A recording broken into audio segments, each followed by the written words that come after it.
Well, your feet stay out of sight. We cover them up with all kinds of different shoes, and women particularly like to abuse their feet. They have awful bunions and corns and all kinds of growth because of the ill-fitting shoes they wear.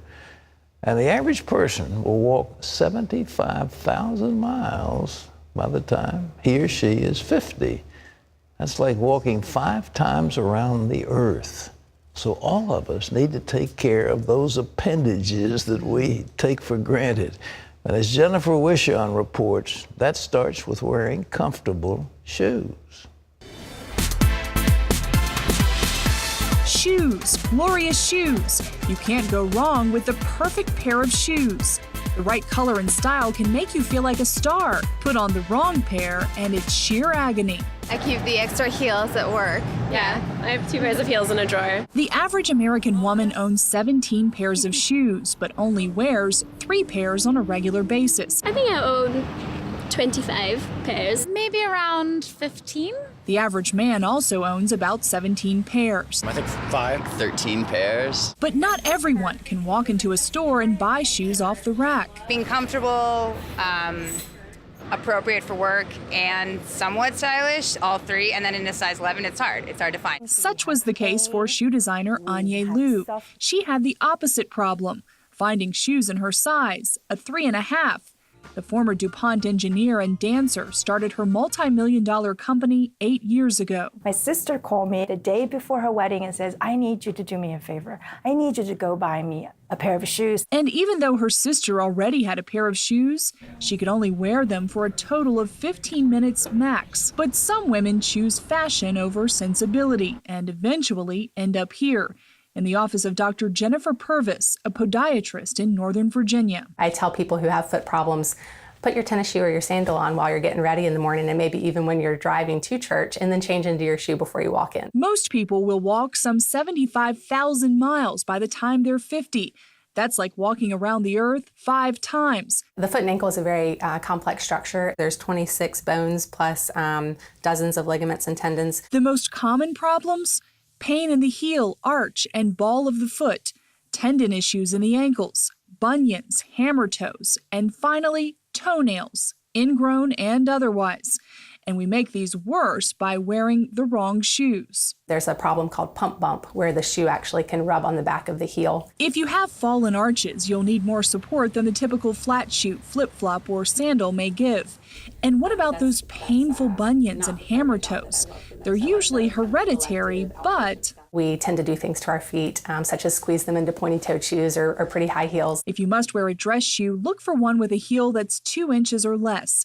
If you walk a lot, choose for comfort, such as a sneaker that gives you nice arch support. An orthotic in your shoe is always an option. There's nothing worse than walking around in an uncomfortable pair of shoes, no matter how cute they are.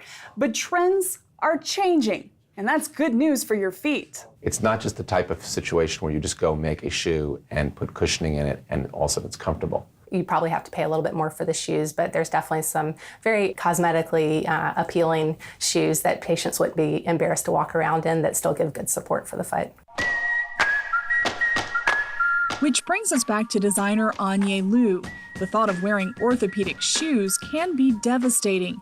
Her goal? To create shoes that look as good as they feel. A style she calls couture comfort. I am my own demographics. I serve women just like me and like you. We engineers, we solve problems. If we can send men walking on the moon, how can we not have a collection of shoes for women that we can look chic? Liu wants to empower women and tell them they can look good and feel good at the same time. And that's something that retailers want to pass on to their customers. Women look far more beautiful when they walk comfortably in a shoe than when they're tottering because it's uncomfortable. And people are taking note. I'm trying to be stylish, but I think now comfort is my priority. And if you ever need a little pick-me-up, always remember, if you want to forget all of life's troubles, wear tight shoes. We all have much more important things to think about, so keep your feet comfortable and healthy. Jennifer Wishon, CBN News, Washington. Show and tell right now. What you got? All right, Pat, look at these bad boys. come Okay. on. You These wear that are sucker? my favorite high heels. This, I'm guessing. 4 inches, 5, 6? Oh, 6 inches? 5 or 6.